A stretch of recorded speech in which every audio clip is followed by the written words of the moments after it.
The abandoned space station Echo 7 drifted silently through the void, a forgotten relic of interstellar mining operations long since deemed unprofitable. Its corridors echoed with the faint hum of ancient machinery, barely functioning systems, and the occasional whir of maintenance droids going about their eternal, pointless tasks. In this metallic ghost town lived Ilera, a being far from home. She was the sole sentient inhabitant of Echo 7, a Xylosian exile, with crystalline skin that shifted between cold gray and icy blue, depending on her emotions. Her large, pupilless eyes reflected the dim emergency lights as she moved through the corridors she had come to know as home. Along her temples, delicate sensory tendrils quivered with each change in air pressure and electromagnetic field, a constant reminder of her alien nature. Ilera had transformed the station's central command hub into a modest living space. Salvage panels formed makeshift furniture, and a collection of spare parts from around the station had been repurposed into various tools and devices. A soft blue glow emanated from bioluminescent algae she had cultivated in small containers, the only living things besides herself that thrived in this forgotten place. Even the maintenance droids, programmed only to repair and maintain, seemed to avoid her presence. They would pause their tasks when she entered a room, their sensors flickering as if in hesitation before resuming their work at a greater distance from her. Ilera had grown accustomed to this reaction. It was no different from what she had experienced among other sentient beings. "It's just routine diagnostics," she whispered to herself in the empty control room, her voice slightly melodic with an otherworldly resonance. She watched through the station's old security feeds as a maintenance droid diverted from its path to avoid her living quarters. They're not afraid. They're machines. They can't be afraid. Yet, Ilera knew better. Her species possessed a passive empathic ability, one that allowed her to sense the emotions of others around her. In moments of intensity, this ability could unintentionally amplify the emotions she detected. Fear was the emotion she sensed most often in others, and the one she had grown most familiar with. Even these simple droids, with their basic adaptive programming, had developed avoidance behaviors around her. She had accepted this reality. It was, after all, why she was here in the first place, alone, exile, forgotten. Ilera was checking the station's remaining power reserves when a shrill alarm suddenly pierced the silence. The sound was so unexpected that she flinched, her crystalline skin flashing a startled white before settling back to a muted gray. The station's long-dormant external alert system had activated. Moving quickly to the main console, Ilera's fingers danced across the worn controls. The ancient screens flickered to life, displaying a small transport vessel exiting subspace dangerously close to the station. Its trajectory was unstable, veering directly toward Echo 7's old docking bay. No, Ilera muttered, frantically trying to activate the station's communication array. It had been years since she'd used it, and the system responded sluggishly. "Unknown vessel, you're approaching a decommission station. Adjust your course immediately." Her warning came too late. The transport ship, clearly damaged and struggling to maintain control, careened into the docking bay. The impact wasn't catastrophic, but Ilera felt the vibration travel through the station. She switched the security feed to the docking area, her sensory tendrils fluttering anxiously. The transport was a battered human-made cargo runner, the kind used by independent haulers and smugglers throughout the sector. Its hull bore the scars of numerous repairs and patches, and now sported fresh damage from the collision. Smoke seeped from one of its thrusters, and sparks occasionally flashed from exposed wiring. Ilera watched with a mixture of fear and curiosity as the ship's side hatch slowly opened. A figure emerged, stumbling slightly before steadying themselves against the hull. It was a human male, dressed in the practical, worn attire of a freelance hauler. He had a weathered face with several days' growth of facial hair, and dark hair tied back in a short ponytail. Even through the grainy security feed, Ilera could see blood trickling from a cut above his eye. The human surveyed his surroundings, his expression shifting from confusion to frustration. He kicked the side of his ship, immediately regretted it based on his grimace, and then began examining the damage more methodically. Alara remained frozen in place, uncertain what to do. It had been years since she'd encountered another sentient being.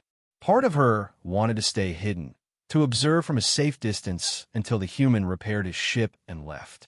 Another part, long buried under years of isolation, yearned for contact. Sensors indicate the communication system is completely destroyed, she murmured to herself, studying the readouts. He can't call for help. This realization forced her hand. The human would be stranded here, just as she was, at least temporarily. Their paths would inevitably cross. Better to control that first meeting than to be discovered unawares. Still, Alara hesitated. Her past experiences with first contacts had never ended well. The fear, the revulsion, sometimes even the violence that followed. She shook her head, pushing away the memories. This time would likely be no different, but she had nowhere to hide in the long term. With reluctant determination, Alara gathered some basic medical supplies that might work on human physiology and made her way toward the docking bay. She moved silently through the dimly lit corridors, her crystalline form nearly blending with the metallic surfaces around her. The human, meanwhile, had set up a portable diagnostic unit beside his ship and was scanning the damage, occasionally muttering curses under his breath. He had applied a temporary seal to the cut on his forehead, but fresh blood was already seeping through it. Alara paused at the entrance to the docking bay, gathering her courage. Her skin had taken on a faint blue tinge, a reflection of her anxiety. She stepped forward, intentionally making her footsteps audible. The human sensed her presence before he saw her. His hand instinctively moved toward what Alara suspected was a concealed weapon. He turned sharply, muscles tensing in preparation for threat or flight. "Hello," Alara said softly, her voice carrying that strange melodic quality. She remained at the edge of the shadows, only partially visible. "Your ship, it's damaged." The human squinted, trying to see her more clearly in the dim light. When Alara stepped forward, fully revealing her alien form, she braced herself for the inevitable reaction of shock and fear. The human's eyes widened momentarily, and his hand twitched toward his concealed weapon again. But then, surprisingly, his posture relaxed. He looked at her, then back at his smoking ship, and let out a long, weary sigh. "Yeah, nav system glitched during the jump. Couldn't correct in time," he said, his voice rough but calm. "You the welcoming committee for this junkyard." Alara was so taken aback by his relatively composed response that she didn't immediately answer. She had anticipated screaming, perhaps threats, certainly fear. Instead, this human was conversing with her. She began, uncertain. "I'm the only one here. This station was abandoned 5 standard years ago." The human nodded, as if this information merely confirmed a suspicion rather than surprised him. He winced as he straightened up, one hand moving to his side where Alara suspected he had an injury more serious than the cut on his forehead. "Lucky me," he said with a grimace that might have been attempting to be a smile. "Name's Reese. Usually I'd say, pleasure to meet you, but given the circumstances." He gestured toward his damaged ship. Alara moved closer, still cautious. "You're injured." "Just a scratch," Reese replied dismissively, though his pained expression suggested otherwise. "I don't understand," Alara said finally, her confusion overwhelming her caution. "Aren't you afraid?" Reese looked at her more carefully now, taking in her crystalline appearance, the sensory tendrils at her temples, her large, pupilless eyes. "Should I be? Everyone's afraid of me," Alara stated simply, as if reciting an immutable law of the universe. To her complete astonishment, Reese let out a short laugh, which quickly turned into a pained cough. When he recovered, he offered her a lopsided, pain-tinged smile. "Lady, right now I'm more afraid of that power converter that's about to blow in my engine. You got any food around here?" "Haven't eaten in about 30 hours. Alara stood motionless, processing this unexpected reaction.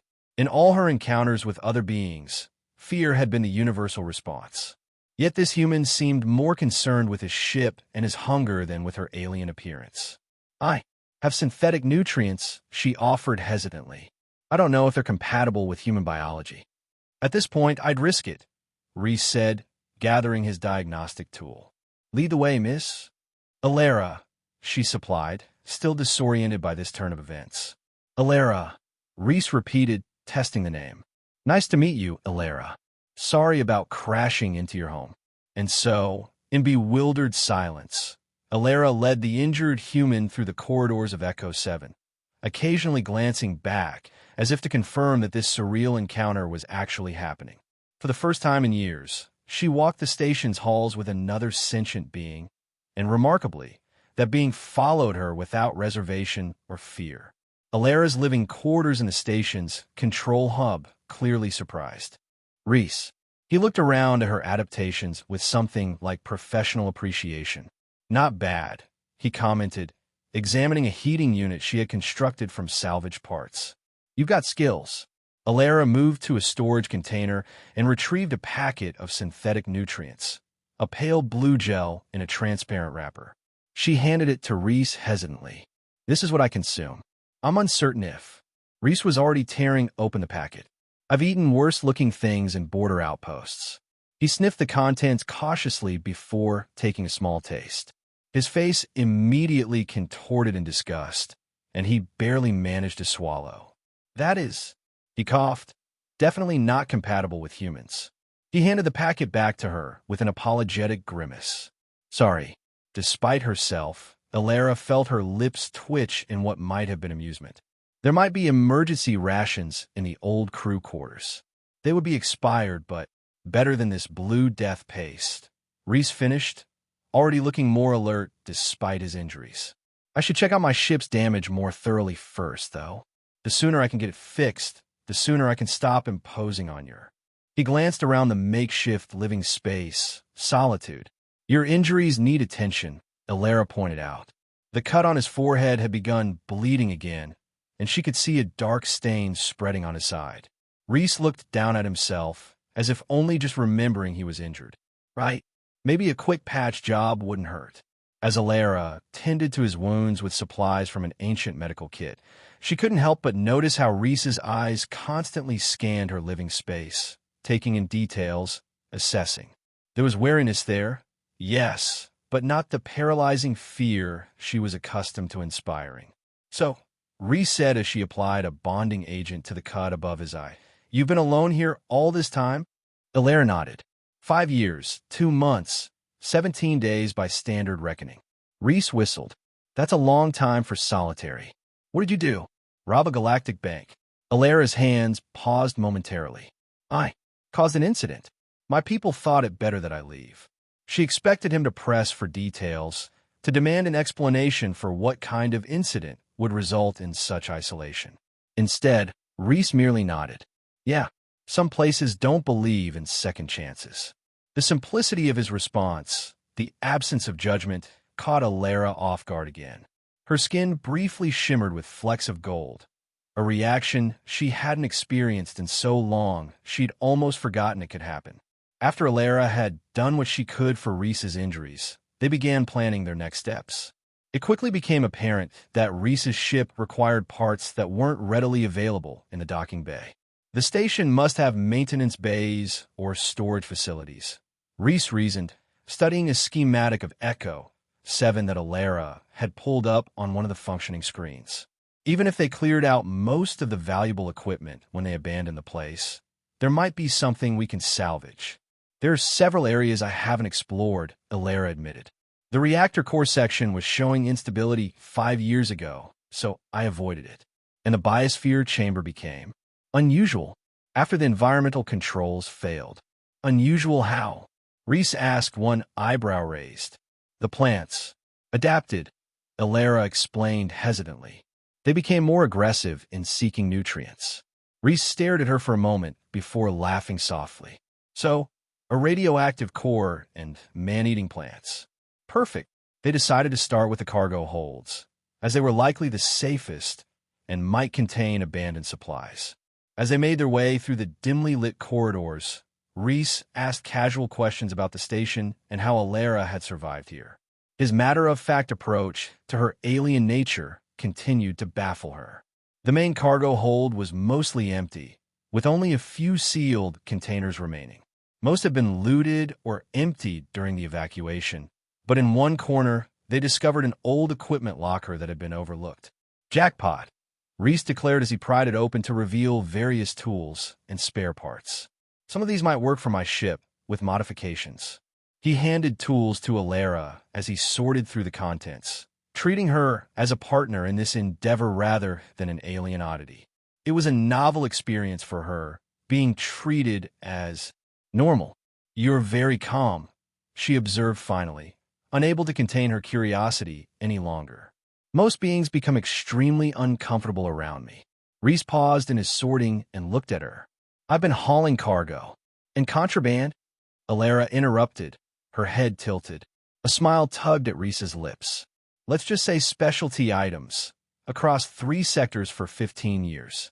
I've dealt with beings that would make most humans faint. You're actually quite pleasant by comparison." "It's not just my appearance," Alara insisted, feeling a strange need to make him understand. "My species has certain empathic abilities. Sometimes I can sense emotions. Sometimes, in moments of stress, I can—" She struggled to find the right words. "Broadcast them," Reese supplied, surprisingly perceptive. Alara nodded, her skin darkening to a deeper blue. "It led to problems among my people. An incident where fear cascaded." Reese considered this information thoughtfully. "So you can feel what others feel, and sometimes make them feel things too?" "Not intentionally," Alara clarified quickly. "It's more like an echo, an amplification of what's already there. And that's why you think everyone's afraid of you? Because you pick up their initial surprise or caution, and it snowballs." Alara had never heard it explained so simply, but it made sense. "Perhaps, though some fear is justified. When it happened among my people, the results were destructive." Reese shrugged, returning to his sorting. "Well, I've spent most of my life being slightly afraid of everything. It's how I've stayed alive. So maybe I'm just used to it." The casual way he dismissed what had defined her entire existence left Alara speechless. For years, she had defined herself by the fear she inspired. What did it mean if that fear was simply context? Their salvage mission in the cargo hold yielded some useful components, but not everything Reese needed to repair his ship. The next day, they decided to venture into the more dangerous areas of the station. The first stop was the biosphere chamber, which had once been a garden area where the station's crew could enjoy something resembling nature.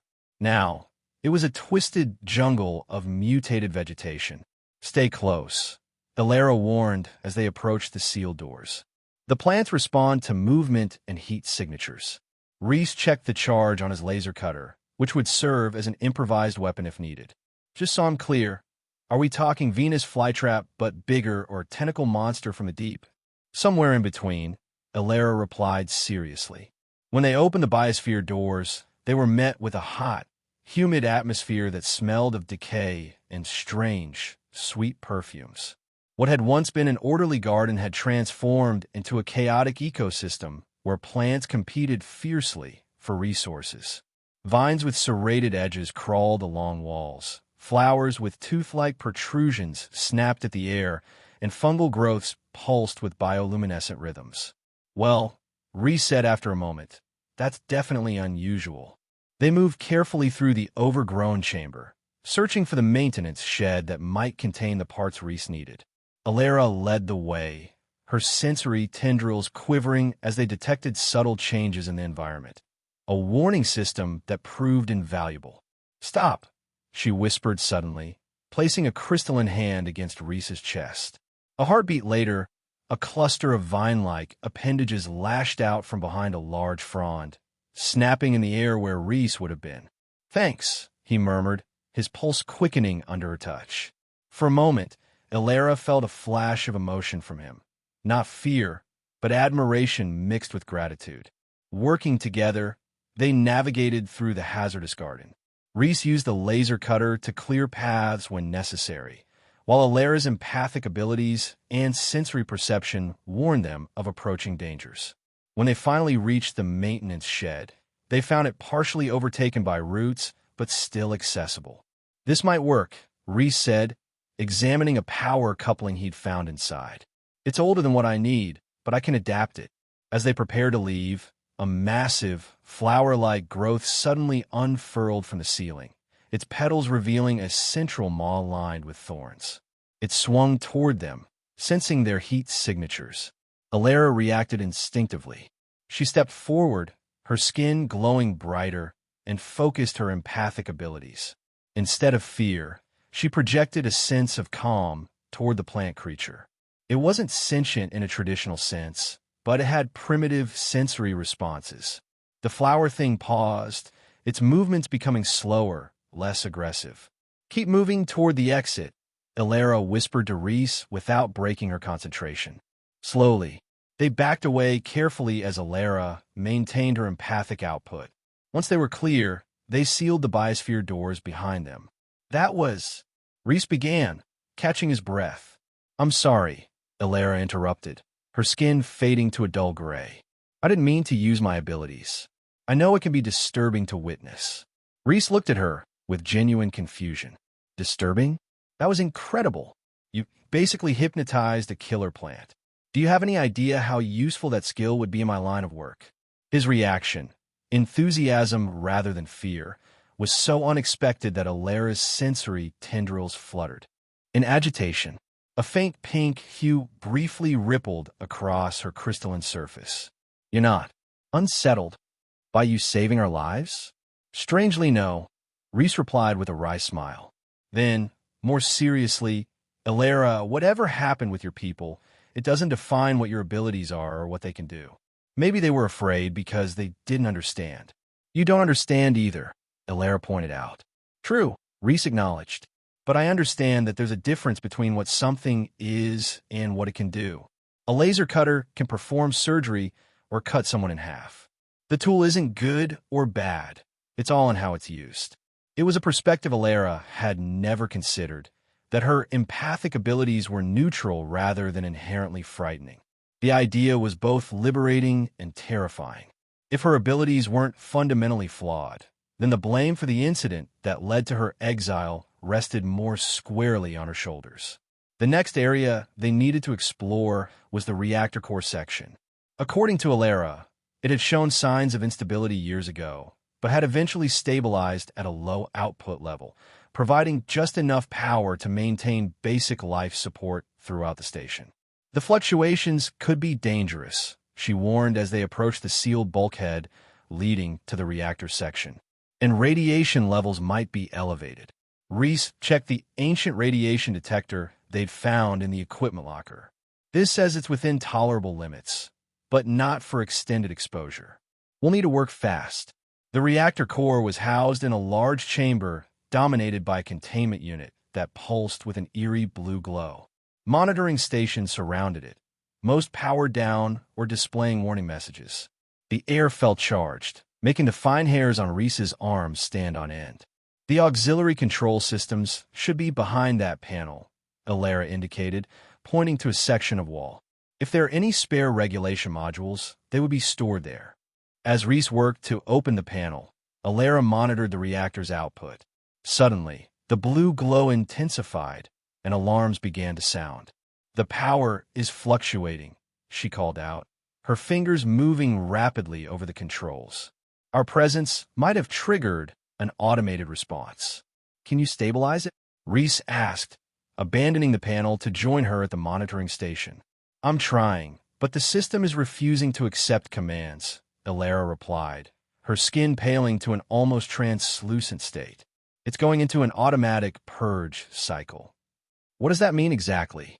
"It means it will release a burst of energy to clear what it perceives as an obstruction, then shut down completely," Alara explained, her voice tense. "The energy burst will be substantial." "How substantial are we talking?" Reese pressed, already looking for escape routes.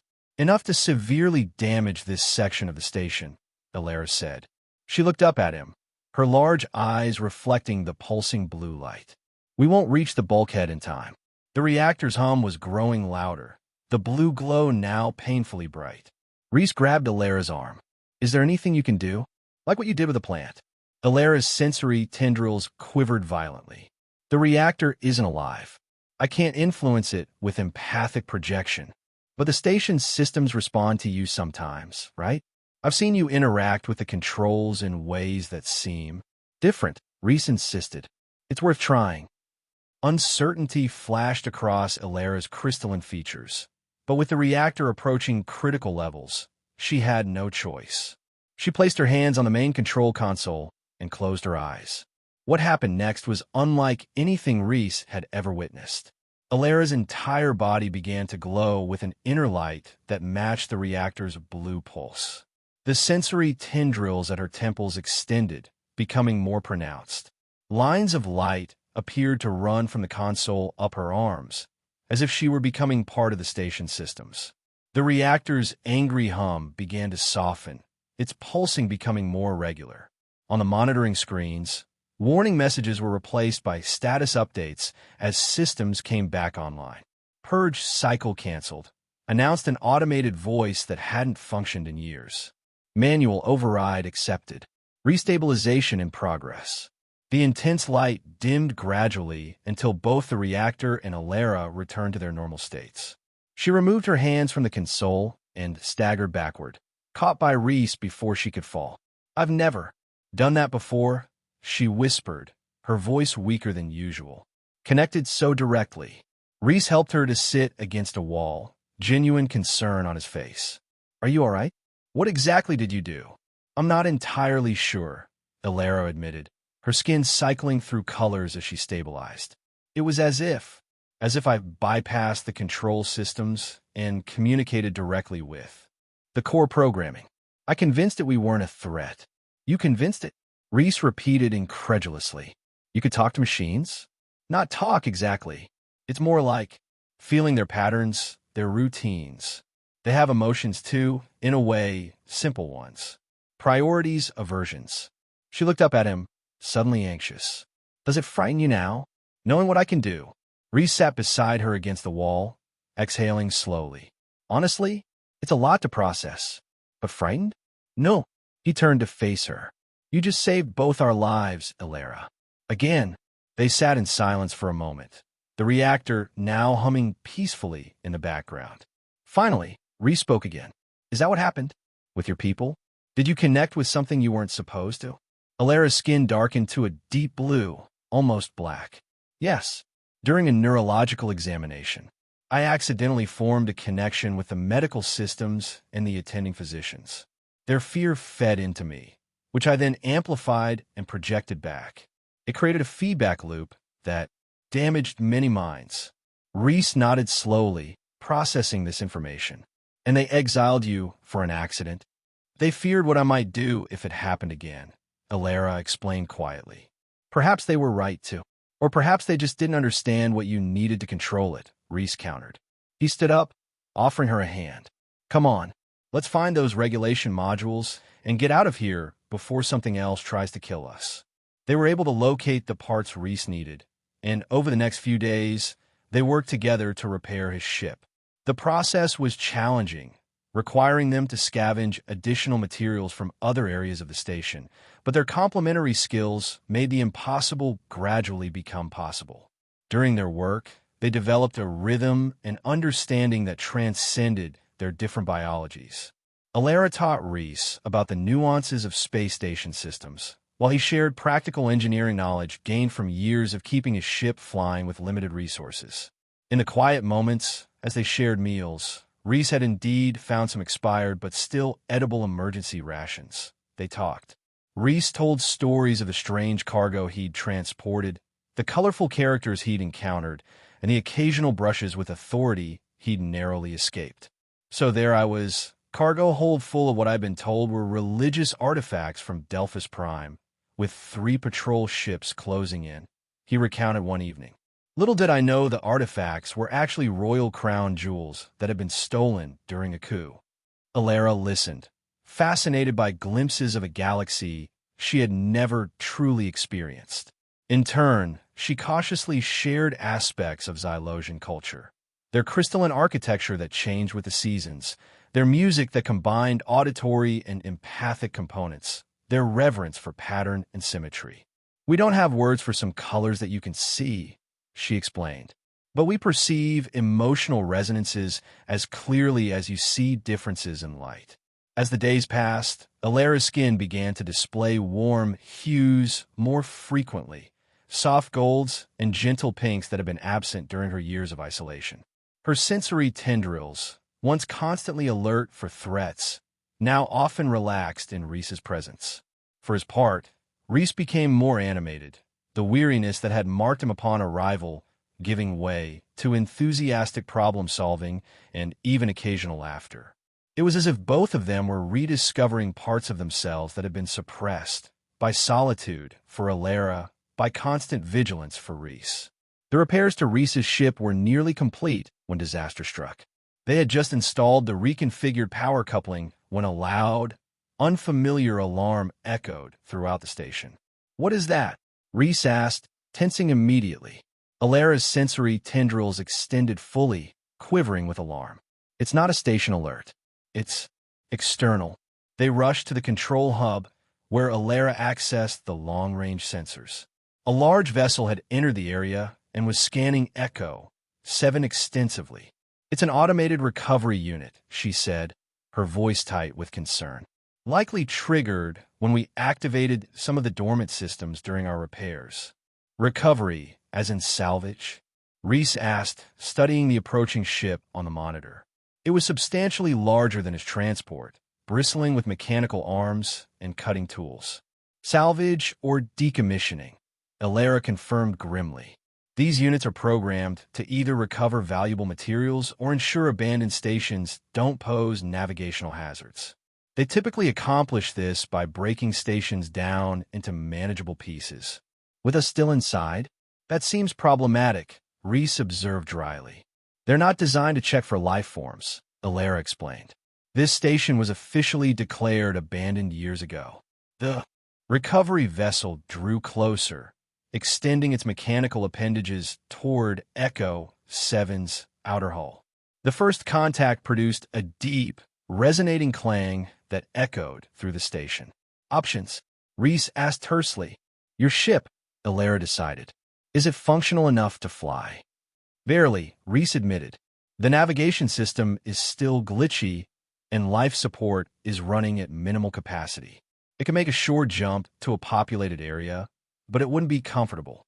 "Then you should go," Alara said, her skin fading to a pale, almost white shade. "Now, before the recovery unit blocks the docking bay." Reese stared at her. "You're not suggesting I leave you here?" "I can hide in the station's maintenance shafts," Alara insisted. "I've survived here for 5 years." "I can." "No, it is interrupted firmly. We're both leaving. The ship can handle 2 for a short jump. It'll be tight, but we'll manage." Alara's sensory tendrils fluttered in agitation. "Reese, where would I go? What place is there for me beyond this station?" "I don't know," he admitted honestly. "But I do know there's nothing left for you here except being crushed into scrap metal. Whatever's out there has to be better than that." Another impact rocked the station, this one stronger than the first. The recovery unit was beginning its disassembly process. "We need to decide now," Reese urged. Alara looked around the control hub, the space that had been her sanctuary and her prison for 5 long years. Every corner held memories of isolation and survival. She thought of the garden she'd never see, the stars she'd only observed through viewports. "All right," she said finally. "Let's go." They raced to the docking bay, gathering only what they could carry. As they prepared Reese's ship for emergency departure, the recovery unit's cutting beams began to slice through the station's outer sections. The entire structure groaned and shuddered. "The docking clamps aren't responding," Alara called out, her fingers moving frantically over the controls. "Manual override," Reese replied, already pulling himself into a maintenance shaft beneath the console. "Keep the engines hot." The lights flickered as another section of the station was torn away. Warning alerts flashed across every functional screen. Structural integrity compromised, Atmosphere venting in multiple sectors, power fluctuations detected. With a metallic screech, the docking clamps finally released. Reese clambered back up, his face streaked with grime. "Time to go," he said, sliding into the pilot's seat. The ship's engines whined in protest as they powered up, still not fully repaired. Alara secured herself in the co-pilot's seat, her crystalline form reflecting the chaotic emergency lights. As the recovery unit's mechanical arms reached toward their section of the station, Reese guided the transport out of the docking bay. They narrowly avoided being caught by the mechanical appendages, the ship shuddering as debris from the disintegrating station bounced off their hull. Calculating jump coordinates, Reese muttered, his hands dancing across the navigation console. "There's an outpost in the Veron system that doesn't ask too many questions. We can make repairs there and figure out our next move." Alara watched through the viewport as Echo 7, her home and prison for 5 years, was methodically dismantled by the recovery unit. The emotions that washed through her were complex: relief, loss, fear, hope. Her skin cycled through colors so rapidly it created a prismatic effect in the cockpit. "Ready for jump," Reese announced. He glanced at Alara, noting her visual turmoil. "You okay?" Alara turned to him, her large eyes reflecting the stars outside. "I don't know what happens next," she admitted. "All those years, I never allowed myself to think beyond survival." Reese's expression softened. "Nobody really knows what happens next, Alara. That's kind of the point of living, figuring it out as you go." He initiated the jump sequence, and the stars outside the viewport began to elongate as the ship prepared to enter subspace. "I don't know how others will react to me," she said, her voice barely audible over the increasing hum of the engines. "Your acceptance is unusual. I can't promise everyone will be like me," Reese replied honestly. "But I can promise you won't face whatever comes next alone." The ship shuddered violently as it entered subspace, leaving the fragmenting remains of Echo 7 behind. For a moment, the cockpit was bathed in the swirling blue light of the jump corridor. In that ethereal glow, Alara's crystalline form seemed to come alive with inner light, her sensory tendrils extended in a mixture of fear and wonder. When the ship finally stabilized in subspace, Reese set the autopilot and leaned back in his chair, exhaling deeply. "We made it. Not the smoothest jump I've ever done, but we're in one piece." Alara remained silent, her gaze fixed on the swirling patterns of subspace visible through the viewport. After years of seeing the same unchanging stars from Echo 7, this kaleidoscopic view was overwhelming. Her skin rippled with waves of color, pale blues, soft purples, flecks of gold, as she processed this new reality. "It will take about 14 hours to reach the Veron outpost," Reese explained, watching her carefully. "Ship's resources are limited, but we'll manage." Do your people need specific conditions? Temperature? Atmosphere? The practical questions brought Alara back to the present moment. "No, I'm more adaptable than I appear. We evolved on a crystalline world with extreme temperature variations." Reese nodded, visibly relieved. "Good, because environmental controls are one of the systems running on minimal power." He gestured to a narrow passage behind the cockpit. "There's a small cargo area back there where we could both rest. It's not comfortable, but it's something." The cargo area was indeed small, essentially a reinforced compartment with secure netting along the walls for fastening containers. Reese had apparently been living in this space during his journeys. A thin sleeping pad was folded in one corner, and personal items were stored in a compact locker. "You take the pad," Reese offered, already pulling out spare clothing to create a makeshift bedroll for himself. "I don't require soft surfaces," Alara objected. "My external structure is—" "Humor me," Reese interrupted with a tired smile. "My mother would haunt me from beyond the grave if I didn't offer a guest the better sleeping arrangement." Alara reluctantly accepted, though she sat rather than reclined, her body naturally settling into a position that accommodated her crystalline form. As Reese busied himself with checking various systems via a handheld monitor, she observed him with growing curiosity. "Why did you help me?" she asked suddenly. You could have left when your ship was repaired. It would have been safer. Reese looked up from the monitor, his expression thoughtful. I've spent most of my life looking out for myself. Necessary in my line of work. But that doesn't mean I like it. He set the monitor down and met her gaze directly. Besides, leaving someone behind to die isn't something I could live with. Even someone like me? Especially someone like you, Reese said. Someone who survived alone for 5 years through intelligence and adaptability. Someone whose worst crime was an accident they couldn't control. He shrugged. That sort of resilience is rare. The galaxy could use more of it, not less. Alara's sensory tendrils quivered slightly as she absorbed his words. You see value where others saw danger. Well, I wouldn't say I don't see the danger, Reese admitted with a half-smile. But danger and value often come packaged together in my experience. They talked intermittently as the hours passed, sharing more details of their respective worlds. Reese described growing up in a mining colony where resourcefulness was valued above all else, his early years working as a mechanic before acquiring his own ship, and the complex network of independent traders that operated in the spaces between the major shipping lanes. Alara spoke more freely about Xylosian culture than she had before. Their communal living structures where thoughts and emotions flowed as freely as conversation. Their art forms that existed as much in empathic projection as in physical media. The intricate social structures that had evolved around their natural empathic abilities. Our architecture responds to collective emotional states, she explained. Public buildings might become more transparent during celebrations or develop sound-dampening properties during periods of mourning. That explains your connection to the station systems, Reese realized. Your people are used to interfacing with your surroundings. Yes, though usually it's with structures designed for such interaction. Echo 7's systems were resistant, alien. Her skin darkened slightly. As I am to them. Sleep eventually claimed Reese, his body surrendering to exhaustion despite his efforts to remain alert. Alara watched over him, noting how his features softened in sleep, the constant vigilance momentarily set aside.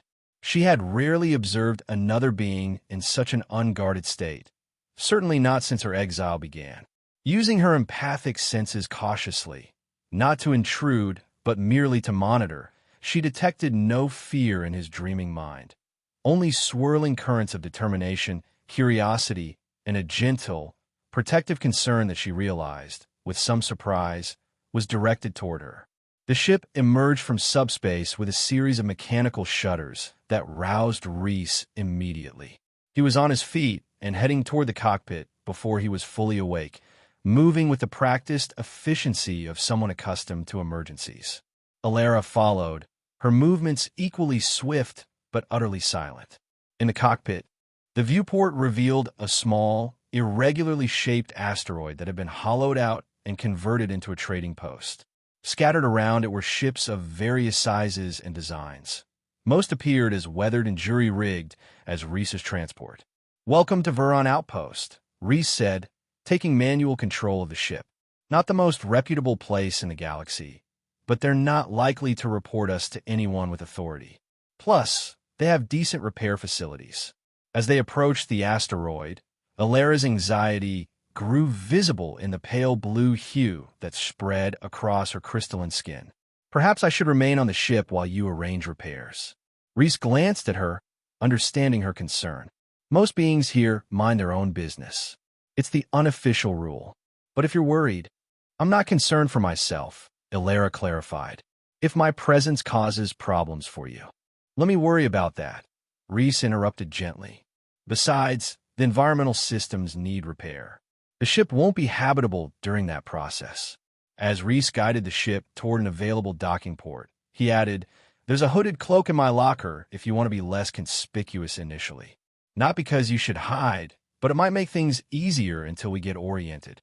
The docking process was completed with minimal communication, just a brief exchange of identification codes that Alara suspected were not entirely legitimate. Once secured, Reese powered down the main systems, leaving only essential life support active. "I have some credits," he explained, gathering a few small items into a weathered bag. "Not many, but enough to secure repairs and temporary lodging. The trick will be finding work quickly to cover the rest. Alara had already retrieved the cloak he mentioned, a simple, dark garment that covered her crystalline form effectively, though her unusual height and the slight luminescence of her skin at the edges of the fabric still marked her as non-human. "Ready?" Reese asked, waiting by the airlock. Alara nodded, drawing the hood forward. Her sensory tendrils were fully extended beneath the fabric, alert for any sign of danger. With a hydraulic hiss, the airlock opened, and they stepped into Veron Outpost. The interior of the asteroid was a maze of corridors carved directly into the rock, periodically opening into larger chambers that served as marketplaces, repair bays, or communal areas. The lighting was uneven, bright in commercial zones, dim in connecting passages. The air carried a complex mixture of scents, mechanical lubricants, cooking odors from a dozen different cuisines, the distinctive tang of recycled atmosphere. And there were people everywhere, more beings than Alara had seen in years. Humans mingled with various alien species, some familiar to her from historical records, others completely unknown. Most were dressed practically, many wore visible weapons, and all moved with the slightly heightened awareness of those accustomed to environments where danger could emerge at any moment. Alara stayed close to Reese, her empathic senses carefully dampened to avoid being overwhelmed by the emotional currents flowing around them. Even so, she could feel the general tenor of the outpost, wariness overlaid with determination, occasional flashes of desperation or jubilation, the steady undercurrent of beings focused on survival. Reese navigated the corridors with practiced ease, occasionally nodding to individuals who clearly recognized him. He led them to a repair bay where a multi-limbed being with copper-colored skin was directing a team of small maintenance droids. "Tekka," Reese called out. "Been a while." The being turned, multiple eyes blinking in sequence. "Reese, heard you had a run-in with Baroshi's associates in the Drexel system. Didn't expect to see you alive." "Greatly exaggerated," Reese replied with a grin. "Though my ship wasn't so lucky. Need repairs, and quickly." As they negotiated terms, Alara observed their interaction, fascinated by the easy rapport. When Tekka's gaze occasionally shifted to her hooded figure, there was curiosity but not alarm, likely because she was with Reese. After arrangements were made for the ship repairs, they secured temporary lodging in a small room off one of the lesser-used corridors. It was sparsely furnished with 2 narrow bunks, a tiny sanitation unit, and a communication terminal that had seen better days. "Home for the next few days," Reese said, setting down his bag. Again, not comfortable but secure. Once the door was closed, Alara lowered her hood, her skin shifting to a more relaxed pale gold. "Your associate, Tekka? They seem surprised to see you." "I may have had some trouble on my last delivery," Reese admitted, rubbing the back of his neck. "A misunderstanding regarding ownership of the cargo." "You were smuggling stolen goods," Alara translated, her tone matter-of-fact rather than judgmental. "In my defense, I didn't. No, they were stolen when I took the job," Reese clarified, "though I probably should have asked more questions when the payment was that generous." Alara's sensory tendrils quivered in what Reese had come to recognize as her equivalent of amusement. "You live a more complicated life than I realized," says the telepathic crystal woman who can control machines with her mind, Reese countered with a smile. "Not telepathic," Alara corrected. "Empathic. And not control. Influence, sometimes. There's a difference." Right. Reese acknowledged, his smile widening. "Totally different." There was a moment of shared understanding between them, a recognition of how strange their situation was, and yet how natural their connection had become. Then Reese grew serious again. "I need to find work while we're here," he explained. "The repairs will cost more than I have, and we'll need additional supplies before we can leave." "What kind of work?" Alara asked cautiously. "Nothing too risky," Reese assured her. "Just cargo transport, most likely. Short runs to nearby systems." He hesitated before adding, "You'll be all right here alone? The lock is secure, and most people in this section mind their business."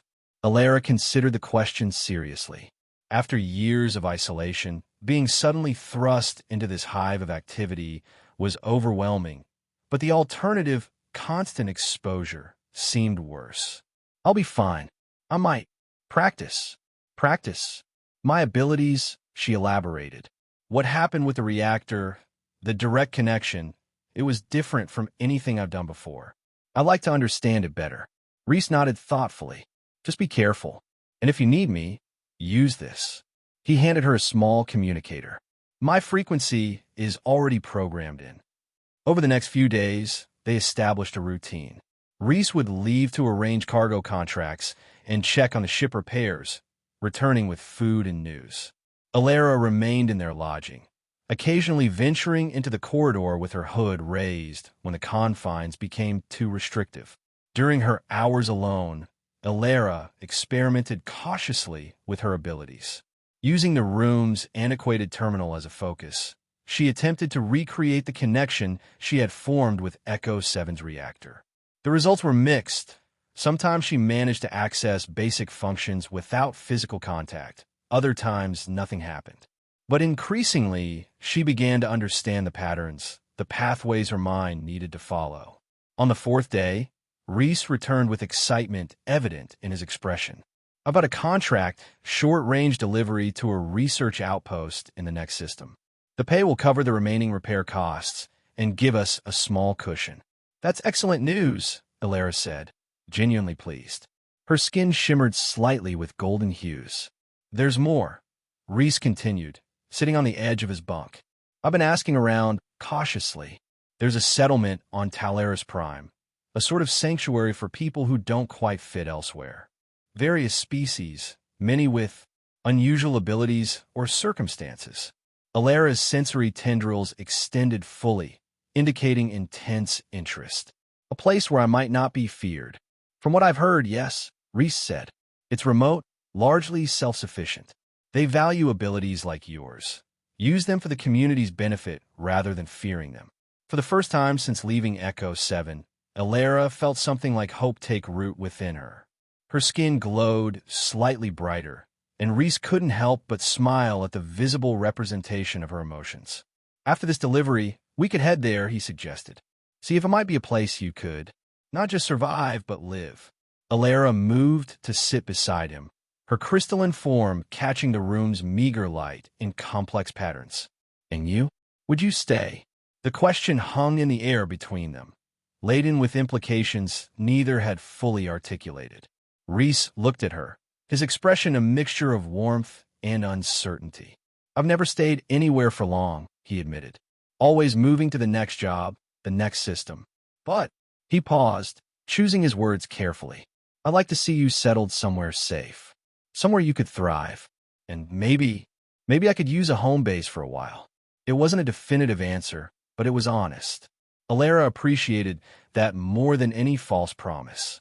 Her sensory tendrils relaxed, and one crystalline hand moved to rest lightly on his arm, a gesture of connection she had never initiated before.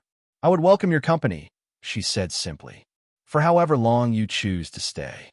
The moment was interrupted by Reese's communicator signaling an incoming message. It was Tekka, informing them that the ship repairs were complete and they could depart the following day. Perfect timing, Reese said after responding. We'll leave for the research outpost tomorrow, make the delivery, and then set course for Talaris Prime. That night, as Reese slept on his narrow bunk, Alara stood by the small viewport, gazing out at the bustling activity of Veron Outpost. Ships arrived and departed. Beings from across the galaxy transacted business, lived their lives, faced their challenges. After 5 years of isolation, the complexity and diversity of it all was still overwhelming, but no longer terrifying. She thought about the journey ahead, not just the physical travel to distant worlds, but her personal journey from exile to potential acceptance. The seed of hope that Reese had planted with his mention of Talaris Prime had taken root, growing stronger by the hour. For the first time in years, Alara allowed herself to imagine a future beyond mere survival. A place where her abilities might be valued rather than feared, where she might contribute rather than hide, where connection could replace isolation.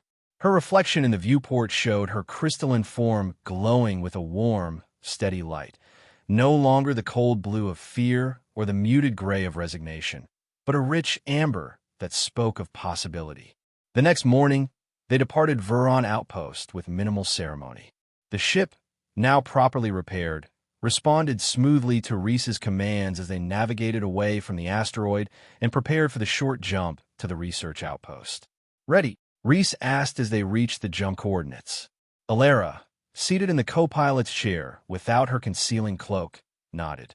Her skin held that same warm amber glow from the night before. "Ready?" As the ship entered subspace, leaving Vuron Outpost behind, Alara felt a strange certainty settle within her.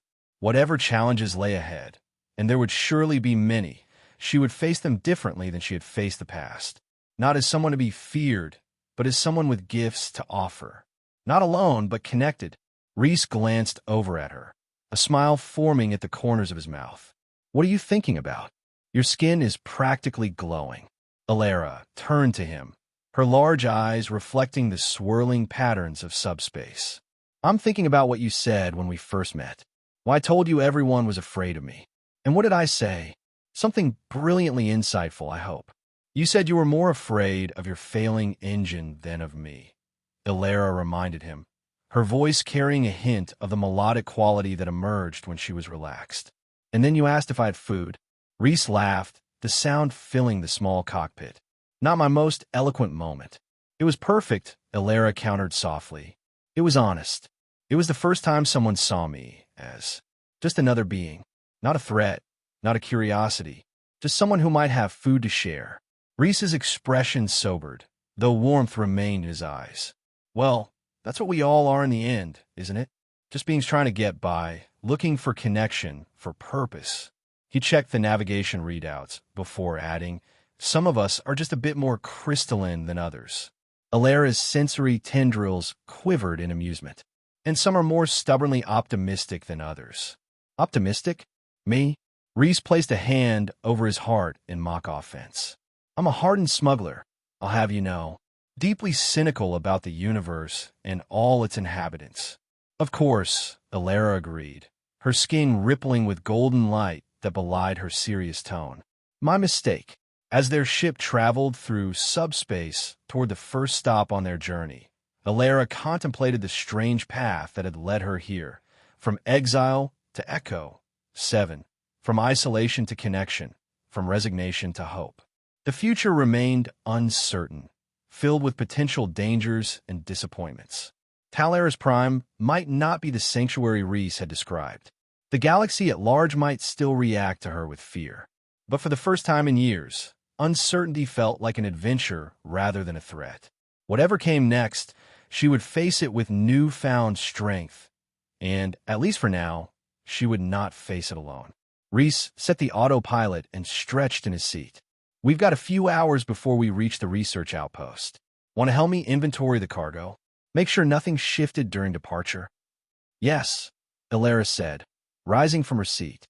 Her crystalline form caught the light from the control panels, sending prismatic reflections dancing across the cockpit. "I'd like that." Together, they moved toward the cargo hold, two unlikely companions brought together by chance, bound by choice, moving forward into a universe of endless possibility.